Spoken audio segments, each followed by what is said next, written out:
Bueno, como estaba comentando, en esta semana vamos a ver ya una parte que es sumamente aplicada, porque la dinámica de sistemas de múltiples grados de libertad, lo que también se llaman oscilaciones de múltiples grados de libertad, pues es la forma en la que más habitualmente el ingeniero se encuentra con los problemas de vibraciones.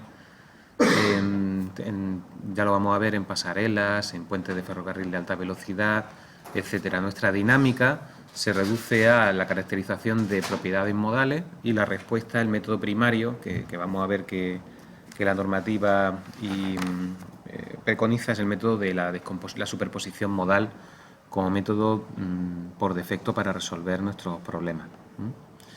Entonces, vamos a comenzar viendo un poco lo que nosotros vamos a ver en este capítulo, pues no es más que una extensión a sistemas de múltiples grados de libertad de lo que hemos visto con un grado de libertad. Entonces, voy a poner esto más abajo.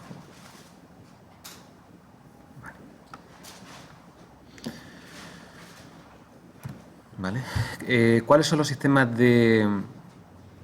con los que nosotros nos vamos a enfrentar? Fijaros que para un grado de libertad hemos tenido el sistema básico de la masa, el muelle y el amortiguador. Esta semana veremos también algunos problemas de vibraciones forzadas y amortiguadas. Con múltiples grados de libertad, lo que vamos a tener es una extensión, pero en un formato matricial. En vez de la masa del sistema hay una matriz de masa. En vez de la rigidez del sistema hay una matriz de rigidez y en vez de amortiguamiento hay una matriz de amortiguamiento. Pero esas son las reglas del juego. Y vamos a utilizar una herramienta que se parece a una que habéis visto, que es el análisis modal, donde si habíamos visto o habéis visto en álgebra un problema como es el de vibraciones, ¿verdad? El de descomposición de una matriz en sus valores propios, bueno, pues dadas dos matrices se puede generalizar y hay un problema que se llama de valores propios generalizados. La regla de cómo se hace es una idea muy parecida y sobre todo lo vamos a ver un poco en un formato Python para que lo veáis bien, ¿vale? Bien, pues dentro de los sistemas que nosotros vamos a tener, como digo, a tener el análisis, vamos a hacerlo primero para sistemas no amortiguados y para sistemas amortiguados veremos que en general pues no es posible el amortiguamiento de una manera general y lo que vamos a hacer es utilizar ciertas estrategias para asimilar la matriz de amortiguamiento a una descomposición en parte de la matriz de masa y parte de la matriz de rigidez para poder utilizar la misma base modal que es lo que nosotros vamos a ver. Hay muchos problemas de interés, como os digo, en ingeniería civil, donde os vais a encontrar con esto. Y si no tenéis después alguna asignatura más específica, pues la única referencia que vais a tener es la que vais a ver en mecánica. Por ejemplo, en dinámica de puentes de ferrocarril de alta velocidad, ahí aparece superposición modal y al final de la clase pues vamos a ver algunas aplicaciones prácticas en plan seminario para que veáis de qué va. La respuesta sísmica de edificios y puentes, aunque hay a método de análisis no lineal, la solución basada en superposición modal, la propia normativa te la preconiza como primera solución, es decir, primero a un análisis modal y luego ya veremos a ver otros métodos si lo aplican, ¿no? Entonces difícilmente entenderíais la norma sísmica si no entendéis los fundamentos que es lo que vamos a ver hoy. En la respuesta vibratoria de estructuras sometidas al viento, como un mástil meteorológico, etcétera, pues que veremos también algo, pues también es muy relevante todo lo que estamos viendo. En problemas vibratorios al paso de peatones en pasarelas, las pasarelas son una estructura muy delicada y para proyectarla adecuadamente, pues volvemos a tener que pensar en modos de vibración, en cancelación de vibraciones, etcétera. Y hay otro tema muy de moda también que es la identificación y verificación de estructuras mediante análisis modal. ¿Eso qué significa? Pues que la estructura construida difiere de la estructura que yo he proyectado. Es imposible proyectar algo exactamente igual a lo que has planteado en el papel. Pero si la respuesta dinámica era muy relevante, pues te hace falta una campaña de medidas experimentales, y esto está muy de moda y cada vez se va a hacer más, para asegurar que lo que has construido se parece a lo que tú has proyectado. Y en caso de que lo construido no se parezca a lo proyectado, intervenir adicionalmente en formato de pues, poniéndole amortiguadores o haciendo algo sobre esa estructura. Uno de los casos más famosos de esto pues, puede ser la pasarela del Milenio en Londres, donde a puente construido pues se observan una serie de problemas de vibraciones que necesitaron instalar una serie de amortiguadores, ¿vale? También, por ejemplo, el daño se puede ver en esa campaña experimental, y es que las tasas de amortiguamiento cuando hay daño y otra serie de parámetros se ven fuertemente modificadas, ¿vale? Entonces podemos, y eso está muy de moda también ahora. ¿Cuáles son las técnicas de solución de los sistemas de múltiples grados de libertad? Que es lo que nosotros vamos a ver. Pues vamos a ver métodos en el dominio del tiempo o métodos en el dominio de la frecuencia. Si tuviésemos más tiempo, sería muy interesante ver el planteamiento de los problemas en el dominio de la frecuencia, que es simplemente haciéndole una técnica que se llama la transformada de Fourier a las ecuaciones, ya que nuestras acciones son de naturaleza aleatoria y se pueden caracterizar también muy bien mediante este tipo de respuesta.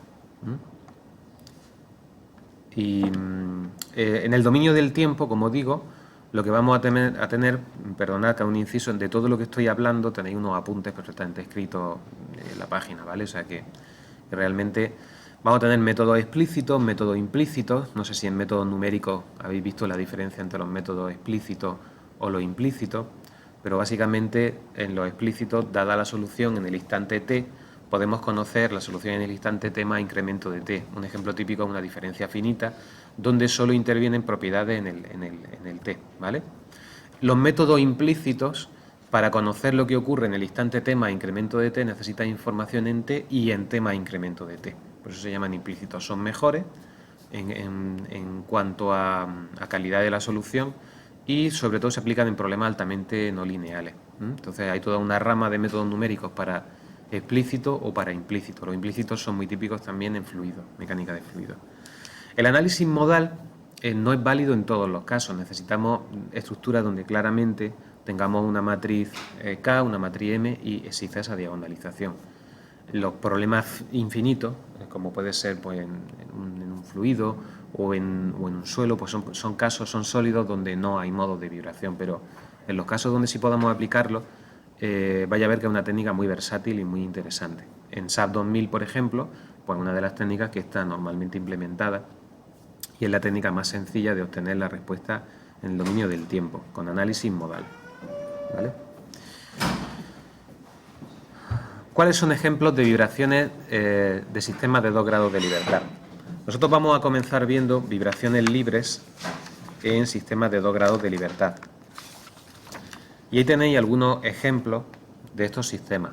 Veis entonces que si coloco una masa, otra masa, estas masas están de alguna forma, solamente estoy estudiando el movimiento en una de las direcciones, y aquí tenemos K1 y K2. Tendríamos que este sistema X1 es independiente de X2, pero los dos X1 y X2 intervienen en el movimiento. Esto es un ejemplo de un sistema de 2 grados de libertad. ¿Lo veis? Este, por ejemplo, pues también es un sistema de 2 grados de libertad. Es el clásico masa-muelle en la dirección vertical, que también tiene un masa-muelle en la dirección horizontal, ¿vale? Luego un sistema de 2 grados de libertad, y realmente de 2 grados de libertad ya habéis visto algunos ejemplos cuando hemos estudiado mecánica analítica, cuando habéis visto el péndulo doble o hemos visto el péndulo con un muelle, etcétera. La diferencia entre esos problemas y lo que nosotros vamos a ver aquí ahora es que esos problemas se planteaban de una manera general, y lo que nosotros vamos a hacer es estudiar una serie de ecuaciones que están linealizadas y que son válidas para valores pequeños del parámetro. Es decir, en un péndulo no lineal, valores pequeños del ángulo, o aquí valores pequeños de estos ángulos. Eso en ingeniería es totalmente práctico, ya que nosotros no tenemos grandes desplazamientos y todo lo que nosotros necesitamos predecir, o una buena parte, se puede hacer en régimen lineal. Aquí tenéis otro ejemplo más, donde junto al desplazamiento vertical pudiésemos tener un giro adicional y son 2 grados de libertad también, ¿vale? Bien, pues lo que vamos a ver ahora va a ser entonces precisamente esto, lo vamos a ir viendo ya despacito, ¿vale? Entonces vamos a comenzar viendo la primera parte, vibraciones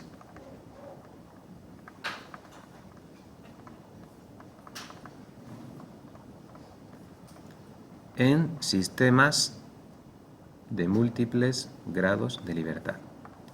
Vamos a plantear un problema y vamos a ir primero estableciendo la formulación, y esto es importante que lo hagáis y que lo entendáis bien, es muy sencillo, pues siempre cae algo en los exámenes, ¿vale? Fijaros entonces que vamos a considerar el primero de los casos que habíamos visto, que yo lo voy a poner de una manera un poco más clara. Vamos a plantearnos una especie de suelo, aquí una especie de pared también. Vamos a ponerle... Bien, entonces voy a dibujar esas dos masas. Una así. ¿Vale? Otra así. Y estos son dos masas, ¿vale? Aquí, imaginaros que hay unas ruedas que permiten que estas dos masas se muevan. Entonces, voy a poner aquí un muelle K1. Vamos a ponerlo así. Este muelle es K1. Y este segundo muelle K2. ¿Vale? Y este sistema vamos a considerar que ahora mismo estuviese, o sea, K1 y K2 están con lo que se llaman sus longitudes naturales. Todavía no están activados. ¿Vale? Y respecto a la posición central, voy a medir con una coordenada x1 el desplazamiento. Y aquí con una x2 el desplazamiento, ¿vale? Entonces, en esta posición, en t igual a 0, no hay movimiento. Lo que voy a hacer va a ser darle un desplazamiento, es decir, como si yo cojo esto y le doy un alargamiento y lo suelto. Y empieza el sistema a evolucionar sin que haya ninguna fuerza aplicada. Es la generalización a cuando veíamos el caso de un muelle vertical con una masa que yo, respecto a la posición de equilibrio, tiro y suelto. A partir de ese momento hay lo que se llaman vibraciones libres. O sea, yo lo que voy a estudiar es, como pone aquí, vibraciones libres.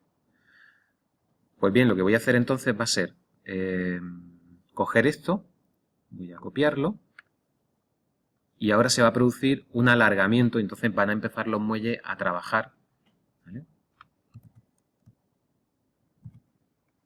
Lo voy a poner aquí abajo para que veáis la siguiente situación. Y lo voy a distorsionar un poco para simular como un avance, ¿vale?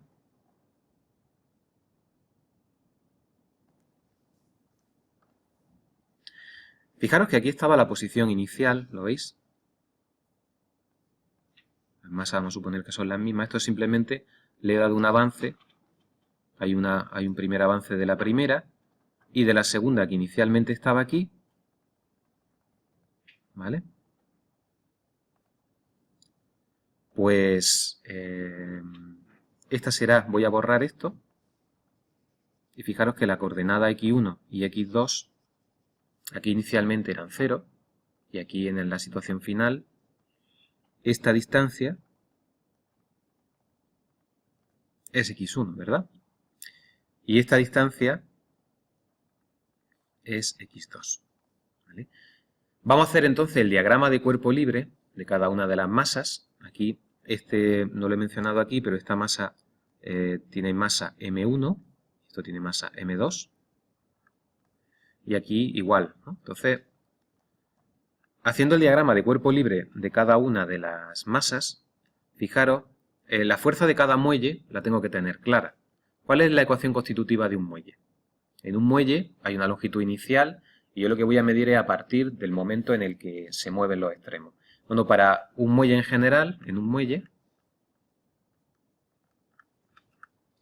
la fuerza en general mide K por el incremento de X, ¿vale? Incremento, lo que se alarga. Entonces, lo que se alarga, en el caso de K1, lo tenemos claro porque es K por X1, ¿vale? El módulo de F1, podemos poner así, el módulo de F1 va a ser K1 por X1. X1 y X2, como digo, X1 de T y X2 de T. Y la segunda masa es donde podemos tener, perdón, en el segundo muelle, ¿cuál es la fuerza que hay en este muelle? Porque fijaros, si X1 fuese igual que X2, el segundo muelle no se carga, ¿vale? El módulo de la fuerza 2, o sea, la fuerza 2, ¿cuándo está traccionada? Cuando X2 avanza más que x1, ¿vale? O sea que va a ser, si la considero traccionada, k2 por x2 menos x1. Puesto que x2 y x1 la estoy midiendo respecto a la posición de reposo. Entonces, con esto, lo que vamos a hacer ahora es aislar y plantear equilibrio de cada una de ellas. Yo voy a aislar la primera y para eso, pues fijaros en este esquema, voy a recortar así un poco y me lo traigo aquí. En este esquema voy a borrar algunos elementos y donde yo he puesto aquí x1, x2, obviamente lo que van son unas fuerzas, ¿verdad? Aquí irá F1 y aquí irá así F2, ¿verdad? Y en la segunda masa, pues lo mismo. En la segunda masa, voy a hacer así.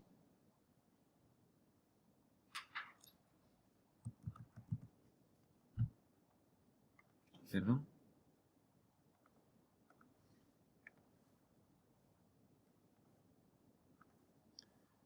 Me vengo aquí, a ver. Aquí.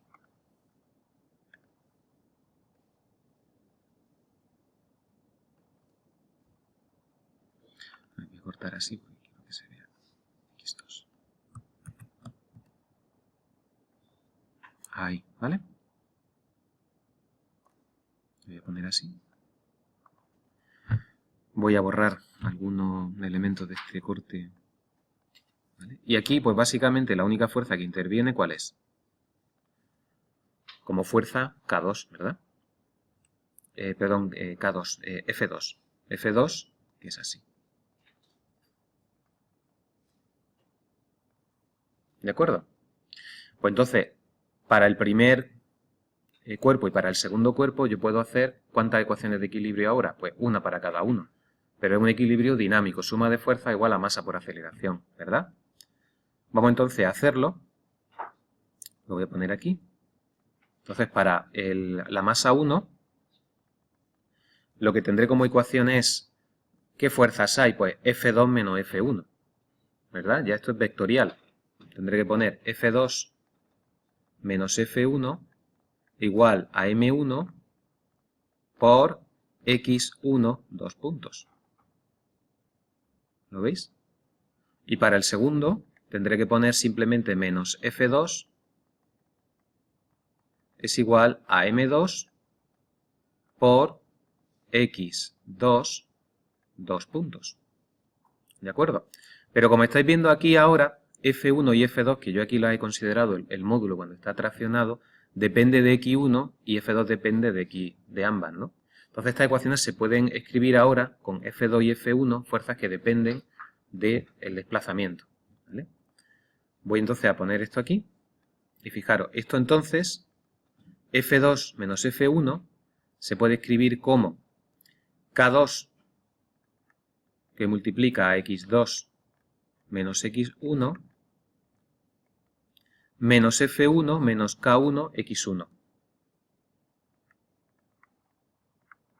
¿De acuerdo? Y para el segundo, esto de aquí, menos F2, se puede poner como menos K2 que multiplica a X2 menos X1. ¿De acuerdo? Bueno, pues esto es todo lo que necesitamos, porque ahora lo que voy a hacer es trabajar sobre estas ecuaciones. Me voy a ir a guardar todas estas pantallas.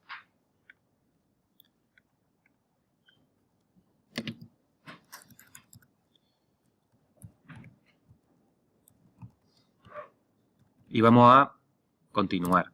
Para continuar lo que voy a hacer es capturar esta expresión de aquí, porque la vamos a arreglar un poquito, ¿vale?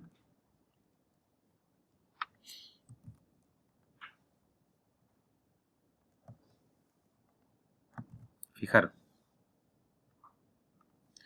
¿Qué puedo hacer con estas ecuaciones? Bueno, vamos a limpiarla primero un poquito. Lo que voy a escribir es todo lo que depende, lo voy a hacer como aquí estáis viendo, sobre todo esta parte está ya limpia, es esta parte de aquí. Voy a poner todo lo que multiplica a x1 junto y todo lo que multiplica a x2 junto, ¿vale? Entonces esto lo voy a escribir así, fijaros. M1, X1, dos puntos, igual a... ¿Qué es todo lo que multiplica X1? Pues todo lo que multiplica X1 es, fijaros, menos K1 menos K2. Pongo así, menos por delante, K1 más K2. Más, y todo lo que multiplica a X2 es K2 por X2. ¿Lo veis? Y aquí todo lo que multiplica a X1 es K2 por X1. Y todo lo que multiplica a X2 es menos K2 por X2. ¿Vale? Pues simplemente ahora, pasándolo todo a un primer miembro, es decir, aquí leo M1, X1, dos puntos, igual a esto. Y M2 por X2, dos puntos, igual a esto. Luego, en vez de escribirlo algo igual a algo, este algo lo paso al primer miembro y escribo algo menos algo igual a 0. ¿Vale? Es decir, que la primera ecuación se va a transformar en esta M1, X1, dos puntos, más K1 más K2 por X1 menos K2 por X2 igual a 0. Y la segunda se transforma en M2, X2, dos puntos, más, más, lo podría poner con signo menos, realmente lo que multiplica X1 sería menos K2 por X1 y más K2 por X2 igual a 0, ¿vale? Y el sistema 1 y 2 conjunto se puede escribir en formato matricial, ¿vale? ¿Formato matricial cómo es? Pues lo puedo poner así, fijaros, una matriz que lleva M1, 0, 0, M2, que multiplica a X1, 2 puntos, X2, 2 puntos, más, voy a escribir aquí algo, hacerlo así un poquito más grande, que multiplica a X1, X2, igual a 0, 0. Lo que tengo que escribir aquí, pues aquí está la pista, ¿no? Todo lo que multiplica X1 es K1 más K2, lo que multiplica X2 es menos K2 y K2. Y esto se puede poner de una manera más sintética si a todo esto de aquí le llamamos matriz M, a esto de aquí, al vector X1, X2, ¿vale? Le voy a llamar vector X, ¿vale? X es un X de T. Esto será el vector 0 de dos componentes. Y esto será una matriz K. Y esto será entonces el vector X, dos puntos. ¿De acuerdo? Bueno, pues con esta formulación, aquí meto el producto escalar, matriz M, esta matriz M recibe el nombre de matriz de masa. Voy a ponerlo así, matriz de masa. Y esta K recibe el nombre de matriz de rigidez. ¿Veis? Entonces es una formulación que se parece mucho a lo que veíamos para un problema de un grado de libertad, ¿verdad? Vamos a poner aquí, en un grado de libertad, cómo era nuestro problema. Es decir, estoy hablando de un sistema simplemente con una masa M, un carrito, y se mueve libremente respecto a la posición de equilibrio. Pues este sistema estaba gobernado por esta ecuación, mx dos puntos más k por x igual a 0, era un sistema de un grado de libertad. Ahora, cuando vamos a más de un grado de libertad, lo que tenemos es lo mismo, pero en un formato matricial, ¿vale? Luego, un poco, el formato se parece, ¿vale? No tenemos que aprendernos expresiones especialmente nuevas, ni nada. Esta formulación tiene una ventaja fundamental y es que permite un procedimiento de solución analítico donde vamos a ver cómo se descompone nuestro problema en n problemas como este. Luego, si este problema lo dominamos, el problema con muchos grados de libertad es igual de fácil que este, ¿vale? De este problema, así, ¿cómo era la solución? Os recuerdo cómo era la solución. Había una frecuencia natural, omega 0, que era la raíz cuadrada de k entre m, y la solución era un movimiento armónico, una senoide seno de omega 0t más phi, o de esta forma, ¿no? Es decir, que en un grado de libertad x de t era una a por el seno de omega 0t en general, más b coseno de omega 0t, o bien se podía poner como x de t, ¿vale? Todo esto es dentro de un grado de libertad, x de t igual a un coeficiente por el seno de omega 0t más un desfase. Y A y B se determinaban, o A y phi se determinaban con las condiciones iniciales del problema, que es datos de posición y velocidad en el instante inicial de tiempo. En general, en un grado de libertad, con x sub 0 igual a x en t igual a 0, un instante de tiempo, típicamente el primero, y con v0 igual a x punto en t igual a 0, pues tendremos también el problema resuelto y podremos determinar de manera única las constantes A y B. Bueno, pues vamos a ver un procedimiento de resolución de este problema que se parezca a este. Y la idea la vamos a ver en la siguiente pantalla, porque lo que vamos a ver ahora es el procedimiento de solución mediante análisis modal, mediante un cambio de base, ¿vale? Solución.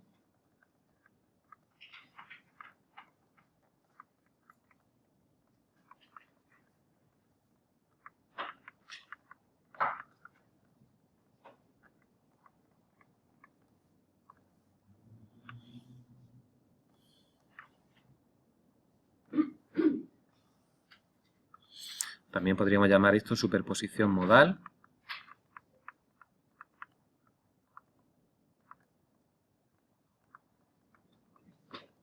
Y la idea es la siguiente, fijaros. Yo he definido un vector x que en este caso contenía las incógnitas del problema.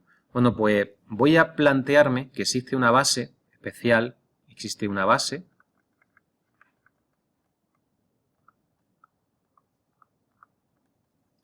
cuya matriz de cambio de base viene dada por la matriz C. Una matriz C que luego veremos cómo se determina. ¿A qué me refiero? X es un vector que en nuestro caso es de esta forma. X1 de t y X2 de t.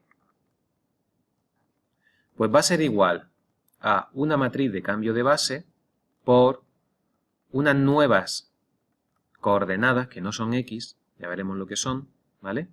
De tal manera que Q viene dado por Q1 de t y Q2 de t. Son dos funciones nuevas. Transformo este problema que tiene dos funciones en estas dos funciones. ¿Por qué tengo que hacer esto? Pues porque mi problema matricial, en principio, si las matrices... ¿Os acordáis cómo eran las matrices que hemos obtenido? Vamos a echarle un vistazo. Las matrices que hemos obtenido, fijaros, si la matriz de rigidez fuese igual que esta, que es una matriz simétrica, no tendría problema, porque son dos ecuaciones, serían dos ecuaciones como... ¿Cómo se llaman esas ecuaciones que no dependen? Se llaman desacopladas, ¿vale? Un sistema desacoplado. Tendría un sistema para x1 independiente para x2, pero debido a este menos k2, una depende de la otra. Y no puedo alegremente resolver aquí como dos ecuaciones independientes. Como estáis viendo, una depende de la otra. Lo que voy a hacer entonces ahora es cambiar a dos coordenadas que sí van a estar desacopladas. Esas dos funciones Q1 de t y Q2 de t, ¿vale? ¿Y cómo lo voy a hacer? Bueno, este es el primer paso. X igual a c por q. Bueno, si x es c por q, ¿qué será x dos puntos? Derivar dos veces. Pues será en esta relación derivada dos veces. La matriz C es una matriz de cambio de base, una matriz constante, no le afecta a la derivada, le afecta a las funciones Q, ¿vale? X dos puntos va a ser C por Q dos puntos, vamos a hacerlo así, Q vector, dos puntos. ¿Qué otras relaciones derivamos de aquí? Pues que Q dos puntos, que Q, ¿vale? De aquí, ¿cómo se despejará Q? Pues Q será, ¿qué? Pues C a la menos 1 por X, ¿no?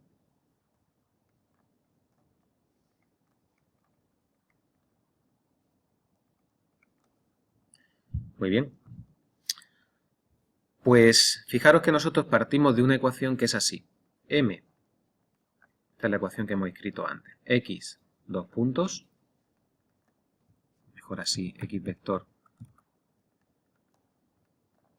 más matriz K por X, igual a vector 0. Este es el punto de partida. Lo que yo voy a hacer ahora es sustituir X, dos puntos, y X por esta expresión, X igual a C por Q, o X dos puntos igual a C por Q dos puntos, ¿vale? Y entonces escribiré esto, M por C. En vez de X dos puntos, escribo Q dos puntos. Q vector, dos puntos, más matriz K por C por Q igual a 0. Vector. Y toda esta ecuación la voy a premultiplicar, es decir, voy a hacer así, y aquí igual, o toda la ecuación, puedo hacerlo así. Lo voy a premultiplicar por la matriz C traspuesta. Y ahora veremos por qué hago eso. C traspuesta, de tal manera que me queda lo siguiente. Matriz C traspuesta por matriz M por C por Q, dos puntos, más C traspuesta por K por C por Q igual a C traspuesta por 0, que es 0. ¿Vale? Bueno, pues existe un procedimiento, que lo vamos a ver, que se llama un problema de valores propios generalizado. Para elegir C, voy a elegir C, elijo una C particular que permite que C traspuesta por M por C sea diagonal y que a la vez C traspuesta por K por C es diagonal. ¿Vale? Hay un procedimiento matemático que se ve en álgebra, nosotros lo vamos a tomar como resultado y vamos a verlo un poco cómo funciona en Python y con algún ejemplito sencillo, ¿vale? Pero esto se puede convertir en una matriz M en formato diagonal. Es decir, que solo tiene término en la diagonal. No estoy diciendo que sean M1 y M2, serán otros. Pero se puede poner como una matriz diagonal por Q, dos puntos, más una matriz K que es diagonal por Q, igual a 0. Y esto es muy interesante. Esto es muy interesante. Vamos a ver qué pinta tendría esto en nuestro problema. Fijaros.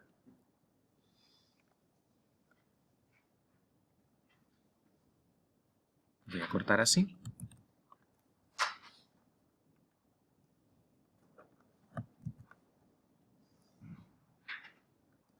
¿Os acordáis de cómo era nuestro problema? Os lo voy a poner aquí. Nuestro problema, que estábamos viendo antes, esto era así. M1, perdonad, voy a poner así M1 diagonal, porque no sé lo que me va a salir, ¿vale? Ya lo vamos a ver enseguida en un ejemplo. Solo sé que es diagonal.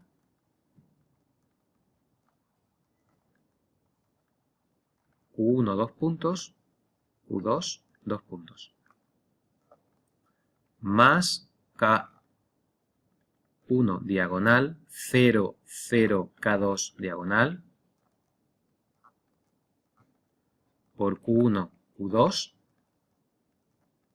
igual a 0, 0. Y yo os pregunto, ¿sabemos resolver Q1 y Q2 ya? Pues la forma en general de ver esto es simplemente olvidarnos ya de las matrices y vamos a ver cada ecuación como es. Fijaros, es que en la primera estoy poniendo esto, M1D por Q1, 2 puntos, más K1D por Q1 igual a 0. Y en la segunda estoy poniendo M2D Q2, 2 puntos, más K2 diagonal por Q2 es igual a 0. Esto es un problema de un grado de libertad y esto también es un problema de un grado de libertad. Esto es muy sencillo. Aquí tendríamos omega 0 para la primera será la raíz cuadrada de K1D entre M1D. Y omega 0 para la segunda, este superíndice lo voy a poner así para que no penséis que está elevado al cuadrado, será la raíz cuadrada de K2 diagonal entre M2 diagonal. ¿Vale? Esta ecuación de aquí va a ser lo que le denominamos la ecuación del modo de vibración 1. ¿Vale? Modo 1.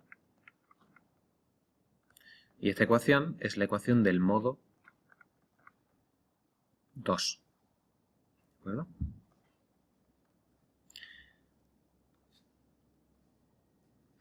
Fijaros entonces que si yo quiero resolver cada una de ellas, lo convierto para cada modo de vibración, lo convierto mi problema en un problema de vibraciones de un grado de libertad.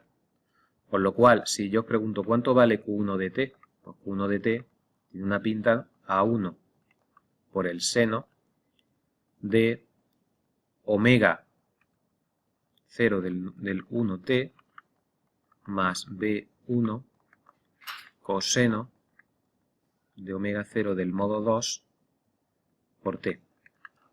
Y en el segundo caso, pues igual, Q2 de t es igual a A2 por el seno de omega 0 2t más B2 coseno de omega 0 2t. ¿De acuerdo? Están perfectamente resueltas en forma. Pero, ¿cómo se determinarían A1, B1, A2 y B2? Pues me diréis con las condiciones iniciales que tengas en Q1, Q2, Q1 punto, Q2 punto. ¿Vale? Que tendrás que apañártelas para obtenerlas a partir de las condiciones que sí sabía en X1, X2, X1 punto, X2 punto. Entonces esa es un poco la única cuestión que nos faltaría para resolver el problema, y es que fijaros, si hemos dicho que X lo vamos a poner como matriz C por Q, esto ya funciona para siempre. O sea, que si yo quiero saber cuánto vale la velocidad, el vector velocidad X punto, pues será aplicar esta regla, C por X punto. ¿De acuerdo? Con lo cual la relación inversa, Q, en todo instante de tiempo, vale la matriz C a la menos 1 por el vector X. Y a su vez, Q punto vale la matriz C a la menos 1 por este X punto, ¿de acuerdo? Si tengo unas condiciones iniciales en X, si conozco la posición inicial de esas dos masas que tenía al principio y la velocidad inicial, si conozco X1 en 0 y X2 en 0, esto de aquí, así, escrito por columna, es mi vector X 0. ¿Veis? Extiendo la notación, simplemente le añado el vectorcito arriba y ese es el dato inicial que tengo, la posición inicial de la masa. Pueden estar en 0 o pueden estar en cualquier otra situación. Yo puedo poner cada masa donde quiera y a partir de ahí soltarla, o puedo congelar algún instante del movimiento y ver que viene con una velocidad inicial y ver cómo evoluciona ese movimiento. Para eso entonces tendré que conocer x1 punto en 0 y x2 punto en 0.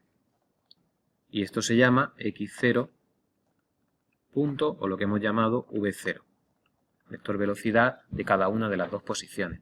Bueno, pues para yo resolver mis funciones q1 y q2, necesito entonces cuánto vale. Con estas relaciones tendré q, un dato inicial en 0, será mi matriz C a la menos 1 por mi vector X 0, porque esta relación se aplica para todo instante de tiempo. Mi vector Q punto en 0 será mi matriz C a la menos 1 por mi vector velocidad V0. Con esta información lo que tengo es datos para Q1 en 0, Q2 en 0.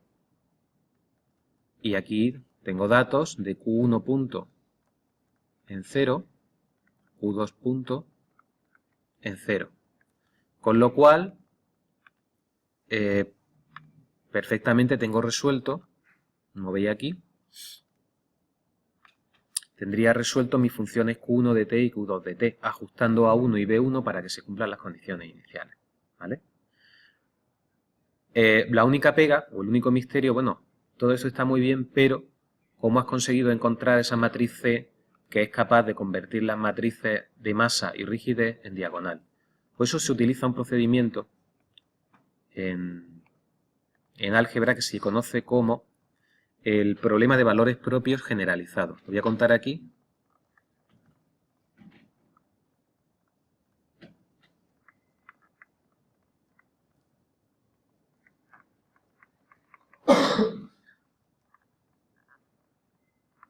Fijaros, ¿conocéis ya algún tipo de problema de valores propios? Pues sí, conocéis el problema de valores propios normal de toda la vida, ¿no? Lo hemos hecho en el tensor de inercia, por ejemplo. Eso se llama el problema de valores propios. ¿Cómo se enunciaba? Pues era algo así. Dada una matriz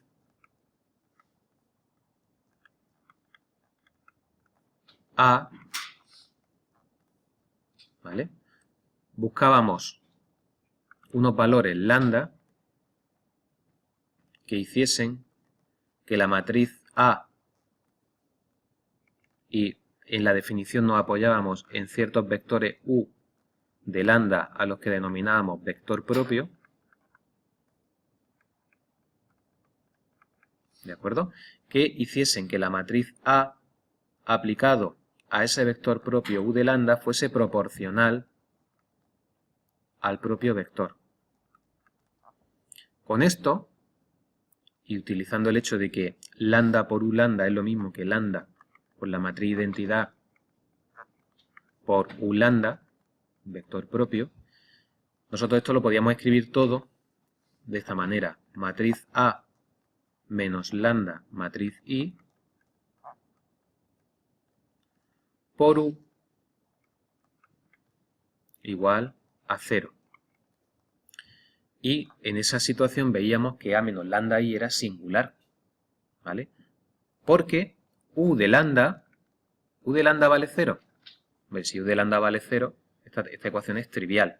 Es que la gracia está en que U de lambda, el vector propio, no vale 0.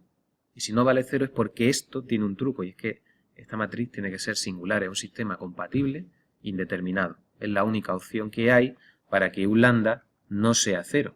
Esto es muy importante.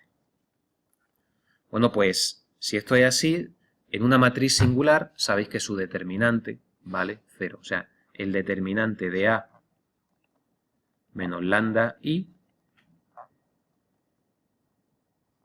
vale 0. Y de esta forma encontrábamos lambda 1, lambda 2, ¿y acordáis cómo se llamaban esos lambdas?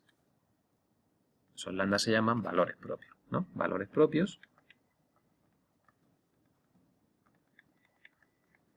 Y los vectores, cada vector, o sea, si nosotros encontramos un valor propio, voy a definir lambda I valor propio, son números ya concretos. Entonces, encontramos los vectores propios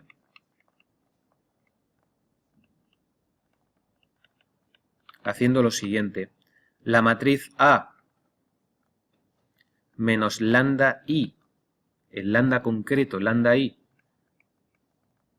aplicado, o sea, le aplicábamos esta definición, aplicado al vector U lambda I, tenía que ser 0. Y lo que obteníamos era un candidato a vector propio, porque los vectores propios sabéis que son infinitos en el sentido de que como esto es un sistema compatible indeterminado, lo que tienes que dar es un representante.